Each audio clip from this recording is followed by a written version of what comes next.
Bonsoir de la salle de rédaction. Le gouvernement va réviser la grille des salaires des agents de la fonction publique. La nouvelle grille proposée va remplacer celle qui est en vigueur depuis avril 2014. Cette nouvelle grille comprendra 12 échelons au lieu de 20, mais les 15 étapes restent.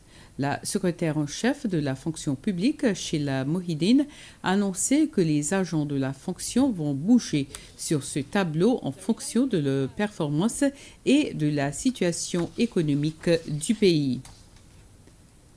Le ministère de la Santé a enregistré 256 cas d'adolescents tombés en grossesse et 50 cas d'avortement seulement l'année dernière. C'est ce qui est ressorti lors d'un mini-symposium sur la santé reproductive des adolescents et les comportements à risque chez les adolescents.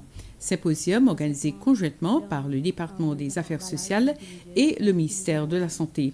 L'objectif est pour les adolescents d'être mieux informés sur tous les sujets débattus. Le rendez-vous est donné pour la 13e édition des Jeux de la CJSOI aux Seychelles.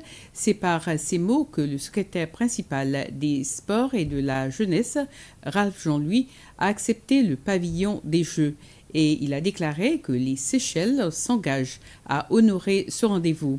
Et à la fin de cette 12e édition à l'île Maurice, notre pays a remporté 12 médailles d'or, soit 9 de plus qu'en 2018. Le nouveau projet de loi sur la taxe de logement, Accommodation Tax Bill, va permettre au gouvernement la collecte de 118 millions de roupies à partir de 2023 en proposant 2% de taxes sur le chiffre d'affaires des moyens et grands hôtels. Comme il l'avait annoncé dans sa présentation du budget 2023 le 4 novembre dernier, le ministre des Finances, de la Planification nationale et du Commerce a présenté ce projet de loi que l'Assemblée nationale a approuvé à l'unanimité ce matin. D'après le ministre Nadi Hassan, ce projet de loi va cibler 11 hôtels tombant dans la catégorie des entreprises dont le chiffre d'affaires s'élève à plus de 25 millions de roupies par an. Il répondait aux commentaires des députés lors du débat sur ce projet de loi. Le deuxième sommet des leaders États-Unis-Afrique se déroule cette semaine à Washington. Le président Ramkalawan conduira la délégation des Seychelles à ce sommet qui abordera diverses questions telles que la paix et la sécurité, les droits de l'homme et le développement économique. La dernière fois que ce sommet a eu lieu était en 2014 sous l'administration du président Barack Obama. Le ministre des Affaires étrangères, Sylvestre Radegonde, affirme que les Seychelles participent à ce sommet pour défendre les intérêts des petits États insulaires en développement. Nous sommes ravis, nous, que même là, en 2022, le président Biden est à mi-mandat.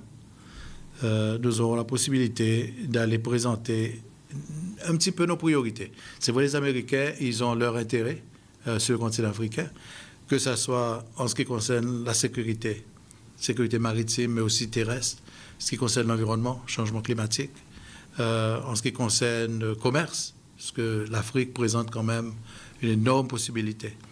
Alors, dans tout ça, les Seychelles vont essayer de voir où on peut trouver nos intérêts et défendre nos intérêts, expliquer nos positions, surtout en ce qui concerne l'environnement, changement climatique, des sujets qui nous touchent directement en tant que petit pays que nous sommes.